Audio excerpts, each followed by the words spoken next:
Every season, there's always that one team that overperforms way past our expectations. In 2018, it was the Utah Jazz. In 2019, it was the Milwaukee Bucks and the Denver Nuggets. In 2020, it was the Toronto Raptors. And then this very last season, you could argue that that was either the New York Knicks or the Phoenix Suns. So the question of the day is, who is it going to be for the upcoming 2021-2022 NBA season? And today, I'm going to make my pick, and my pick is going to be the Miami Heat. Today, I'm going to explain to you guys exactly why I think that way. And speaking of Heat, go ahead, check out the Let's Keep It a Buck podcast. Listen, I need y'all to listen. This Wednesday, 8:30 p.m. Eastern, we are going to be streaming on the YouTube channel. We're going to be doing a current NBA draft featuring the podcast plus a couple of your favorite NBA YouTubers. We're going to be doing a snake style draft. There's going to be 10 picks per team. The winner will be voted by the chat as well. It's going to be Wednesday night, 8:30 p.m. Eastern on the Let's Keep It a Buck YouTube channel. However, if you have, stuff going on and you can't make it to the live stream, don't worry about it. As long as you subscribe to that channel and keep up to date, we will be uploading that same stream the very next day. But with that being said, let's talk about the Miami Heat, man. Before we even get into talking about the Miami Heat this upcoming season, we first have to have a basis of what exactly they're building off of and why them succeeding would even be a surprise to people. After coming off of an insane finals run in the 2020 bubble, there was an expectation for the Miami Heat to be a juggernaut in the Eastern Conference for years to come. Jimmy Butler was looking like a top 10 player in the league. Bam Adebayo was looking like the future of NBA centers. Tyler Hero was showing all-star potential in his first playoff run as a rookie. Duncan Robinson established himself as one of the league's premier sharpshooters. The future was looking very bright for Miami, not just on a 5 to 6 year outlook, but for the immediate future coming off a very successful playoff run. But by the end of the next season, the Miami Heat finishes just the 6th seed in the Eastern Conference, and while yes, they still made the playoffs, in the playoffs, they got mollywopped by the Milwaukee Bucks and got swept. Overall, just not the season we were expecting from the Heat after a finals run where they pushed the Los Angeles Lakers to 6 games with major injuries to their roster. So what exactly went wrong? Why did they have such a bad season? Well, for one, the Lakers and the Heat had by far the shortest offseason in the league. The bubble ended in October and the next season started in December. That's a mere 2-month offseason compared to the 3-month break that finals teams are typically used to. And one could definitely argue that that was a big reason as to why not just the Heat, but the Lakers and the Celtics, 3 of the 4 teams that made the conference finals in the bubble, and you can even argue the Denver Nuggets, had injury-riddled seasons in the following season. And the combination of these injuries combined with COVID protocols made for a season where a lot of the Heat's important pieces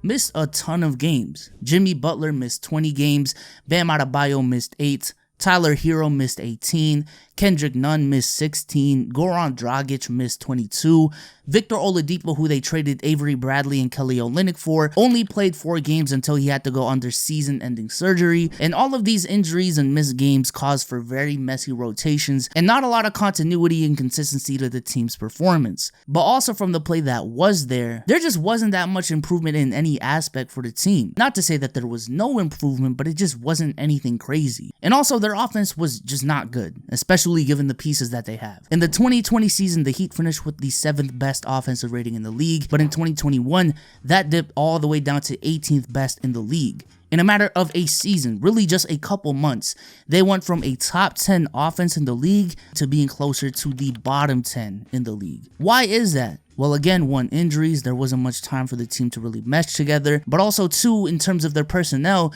they just needed more playmaking. The team relied way too much on Jimmy Butler's playmaking ability. Goran Dragic wasn't the same playmaker. Kendrick Nunn nor Tyler Hero made no improvements in that area of their game. Bam Adebayo did average around 4 to 5 assists, but his inconsistent spacing made him pretty easy to guard in the playoffs. Thus, didn't really make more opportunities for other players on his team. This team needed a lot more playmaking, and there wasn't really an aspect of the game where the team improved. But in the offseason, they did make a really big move that would address those issues. That move was acquiring Kyle Lowry via a sign and trade, who just came off a season averaging 17 points and 7 assists while only committing 2.7 turnovers a game. He's a player that can create his own shot, penetrate the defense, and dish out to open players, and also has prior experience to playing alongside a ball-dominant wing player. And with both of those aspects combined, Kyle Lowry was just a perfect acquisition for the Heat, both from a fit perspective but also a timeline perspective. It is pretty clear that the Miami Heat are trying to compete in the Eastern Conference for the next couple of years. They are trying to make it back to the finals with a core led by Jimmy Butler, and Kyle Lowry is there to help them with that mission. Now, they did have to lose Goran Dragic in that process, but Kyle Lowry was a clear upgrade from Goran, so that wasn't really a big deal.